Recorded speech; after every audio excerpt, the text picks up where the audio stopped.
Ahmedabad railway station પર આરપીએફના જવાને દેવદૂત બની અને એક મુસાફરનો જીવ બચાવ્યો। મળતી માહિતી મુજબ પરિવાર સાથે સુરતથી ગાંધીધામ જતો મુસાફર અમદાવાદમાં નાસ્તો લેવા માટે ટ્રેનમાંથી નીચે ઉતર્યો, પરંતુ ટ્રેન ચાલુ થઈ જતા ઝડપથી ચડવા જતા સંતુલન ગુમાવી પ્લેટફોર્મ નીચે પટકાયો। આ સમયે આરપીએફના સતર્ક જવાનોએ પ્લેટફોર્મ નંબર 1 પર તરત જ દોડી જઈ મુસાફરને બચાવી લીધો। સમગ્ર ઘટના સીસીટીવીમાં કેદ થઈ છે।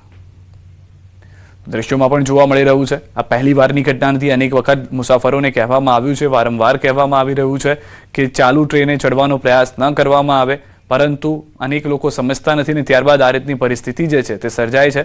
ચાલુ ટ્રેનમાં મુસાફર જે હતા તે દોડીને ચડવા જતા હતા, એ દરમિયાન જ તે લપસી જાય છે। ટ્રેન અને પ્લેટફોર્મની વચ્ચેની જે જગ્યા છે તેમાં મુસાફર આવી જાય છે।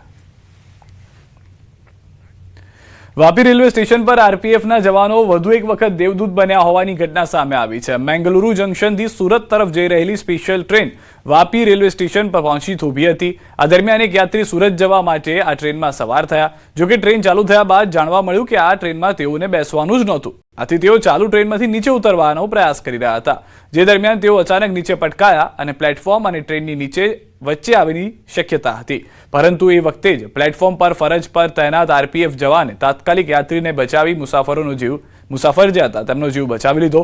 હાલ અકસ્માતની ઘટના સીસીટીવીમાં કેદ થઈ છે, સોશિયલ મીડિયામાં ભારે વાયરલ થઈ રહ્યો છે।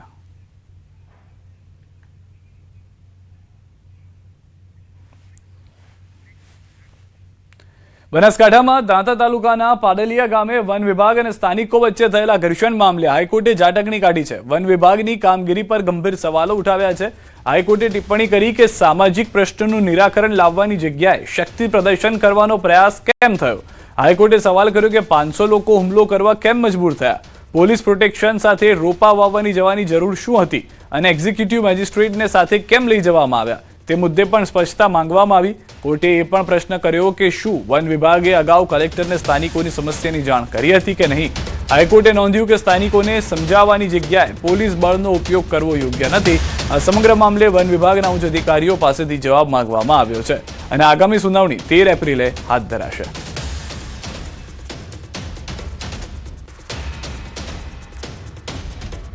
રાજકોટના એસ્ટ્રોન ચોકમાં જાહેરમાં મારામારીની ઘટના સામે આવી છે। વિકાસ મેડિકલની પાસે 2 યુવકો જાહેરમાં બાખડ્યા હતા।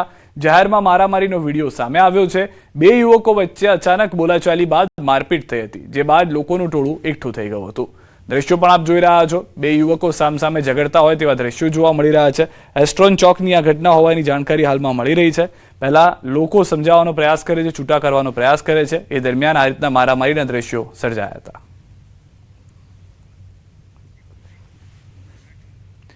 પોરબંદર માટે આજનો સોમવાર ગોજારો સાબિત થયો છે, જ્યાં એક જ દિવસે 2 અલગ અલગ અકસ્માતો કુલ 5 લોકોના મોત નીપજ્યા છે। સવારે 2 બાઇક વચ્ચે થયેલા અકસ્માતમાં 4 યુવાનોના મોત થયા, જ્યારે બપોરે ખાપટ કોલીખડા રોડ પર સ્કૂલ રિક્ષા પલટી જતા 7 વર્ષના બાળકનું દુઃખદ મોત નીપજ્યું।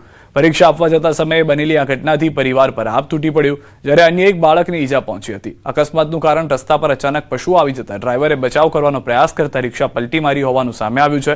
આ ઘટનાને સમગ્ર વિસ્તારમાં ચકચાર જગાવી ચૂકી છે અને રસ્તા પર ઢોરના મુદ્દે તંત્રની બેદરકારી સામે લોકોમાં રોષ ફાટી નીકળ્યો છે।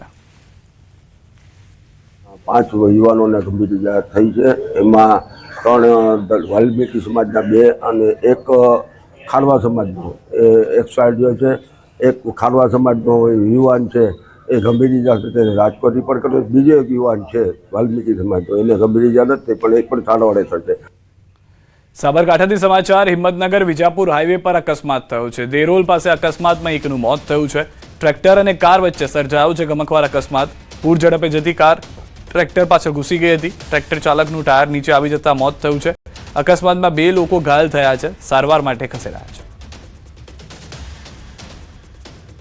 તો 2 લોકો ઘાયલ જે થયા તુરંત સારવાર માટે મોકલવામાં આવ્યા હતા। હિંમતનગર વિજાપુર હાઈવે પર આ ભયાનક અકસ્માતના દ્રશ્યો પણ આપ જોઈ રહ્યા છો। દેરોલ પાસે અકસ્માતમાં એક વ્યક્તિનું તો ઘટના સ્થળે જ મોત નીપજ્યું હોવાની જાણકારી છે। ટ્રેક્ટર અને કાર વચ્ચે અકસ્માત સર્જાયો હોવાની જાણકારી મળી રહી છે। સાબરકાંઠામાં અમદાવાદ ઉદયપુર નેશનલ હાઈવે પર અકસ્માત થયો છે। ટ્રકે બાઇકને ટક્કર મારતા ચાલકનું ઘટના સ્થળે જ મોત થઈ ગયું છે। અન્ય 2 લોકો ઘાયલ થતા સારવાર અર્થે ખસેડાયા છે। ગાંભોઈમાં રણાસણ ચોકડી નજીક આ ઘટના બની હોવાની જાણકારી મળી રહી છે। જૂનાગઢ શહેરના કડિયાવાડ વિસ્તારમાં 2 દિવસ પહેલા જર્જરિત એપાર્ટમેન્ટનો કાટમાળ પડતા એક મહિલાને ગંભીર ઈજા પહોંચી હતી. બીજી તરફ રસ્તા બિસ્માર હોવાથી એમ્બ્યુલન્સ પણ જઈ શકી ન હતી. જર્જરિત ઇમારતો અને બિસ્માર રસ્તાને કારણે ત્રાહિમામ પોકારી ઉઠેલા વેપારીઓએ કડિયાવાડ બજાર સજ્જડ બંધ કરીને ધરણા કર્યા અને મહાનગરપાલિકાના અધિકારીઓ અને કોર્પોરેટર સામે નારાજગી વ્યક્ત કરી. ઘટનાની જાણ થતાં ધારાસભ્ય સંજય કોરડિયા ધરણા સ્થળે પહોંચ્યા હતા અને વેપારીઓની વાત સાંભળી હતી અને ગણતરીના દિવસોમાં જ કામગીરી રસ્તાની પૂર્ણ કરવાની ખાતરી આપી. બાદમાં મનપાના અધિકારી અને કોન્ટ્રાક્ટરોને આડે હાથ લીધા અને તાત્કાલિક રસ્તા અને જર્જરિત ઇમારતોની કામગીરી શરૂ કરવાની કડક સૂચના આપી હતી. 3 દિવસ પહેલા કડિયાવાડમાં લક્ષ્મી એપાર્ટમેન્ટ ઉપરથી એક કાટમાળ પડેલો હતો. જે એ કાટમાળ મારા ધર્મપત્ની ઉપર પડેલો હતો. તેને આજે 22 ટાંકા આવેલા છે. હાથમાં 8 થી 10 ફ્રેક્ચર છે, જેનું ઓપરેશન આજે છે. કડિયાવાડના તમામ રસ્તા ખરાબ છે. અમારે રોડ રસ્તાની માંગણી હતી અને આ બધા બિલ્ડિંગ જે છે એની માંગણી હતી. ધારાસભ્ય શ્રી આવ્યા, એ જવાબદારી લીધી છે ધારાસભ્યએ. 20 તારીખની અંદર બધા કામ ચાલુ થઈ જશે. પણ આપણે કંઈ વાત ન સમજી ગમે ત્યારે ખોદીને ગમે ત્યારે વહી જાય, ગમે એટલા દિવસે રોડ કરી એ યોગ્યતા નથી. એટલે અધિકારીશ્રી સાથે બોલાવી એમની સાથે ચર્ચા કરી અને તાત્કાલિક અસરથી જે કામ ચાલુ છે એ રોડો પૂરા થાય, લોકોની હેરાનગતિ ના થાય અને બધા સાથે મળી અને જૂનાગઢનો વિકાસ કરી એવી ભાવના સાથે આજે બધા વેપારીઓ સાથે એમની ચર્ચા કરી હતી ને વેપારીઓ ખુશ થઈ ગયા છે. અને સમાચારમાં હવે વાત સ્વરાજના સંગ્રામની.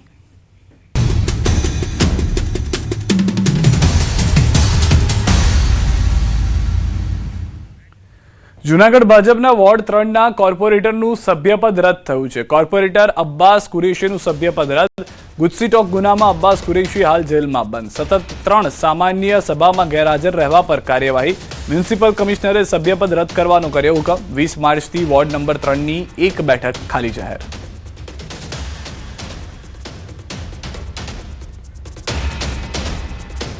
છોટાઉદેપુરથી સમાચાર. કોંગ્રેસ નેતા સુખરામ રાઠવાનું નિવેદન. કોંગ્રેસના ઉમેદવારોને જીતાડવા મહેનત કરીશ. મારા ઘરેથી કોઈ ચૂંટણી નહીં લડે. જિલ્લાના અન્ય યુવાનોને તક આપીશું. કોંગ્રેસ જીતે તે માટે તનતોડ મહેનત કરીશું તેવું કહેવામાં આવ્યું છે રાઠવા તરફથી.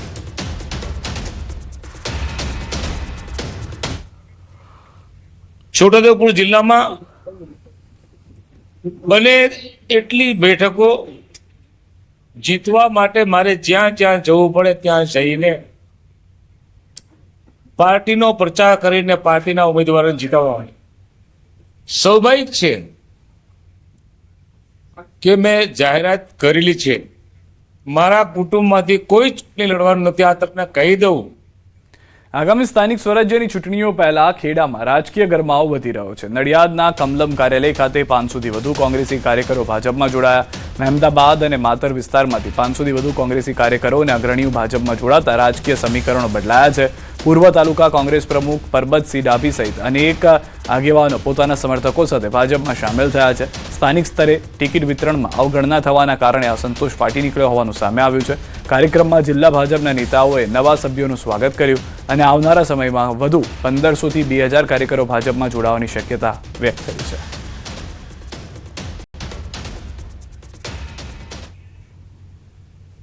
જે પ્રકારે આજે 2 જિલ્લા પંચાયતની સીટ કોંગ્રેસ મુક્ત થઈ, એવી જ રીતે ખેડા જિલ્લાની બધી સ્થાનિક સ્વરાજ્યની ચૂંટણીમાં કોંગ્રેસ મુક્ત ખેડા જિલ્લો બની અને બધી જ સંસ્થાઓમાં ભારતીય જનતા પાર્ટીનો ભગવો લહેરાશે એવો વિશ્વાસ વ્યક્ત કરી અને ખેડા જિલ્લાના ભારતીય જનતા પાર્ટીના સ્થાપના દિવસે બધા જ કાર્યકર્તાઓને ખૂબ ખૂબ શુભકામનાઓ. 50 કાર્યકરો કોંગ્રેસના ભારતીય જનતા પાર્ટીના સ્થાપના દિવસે આજે ભારતીય જનતા પાર્ટી વિધિવત ખેસ પહેરી અને જોડાણ થયેલ હોય.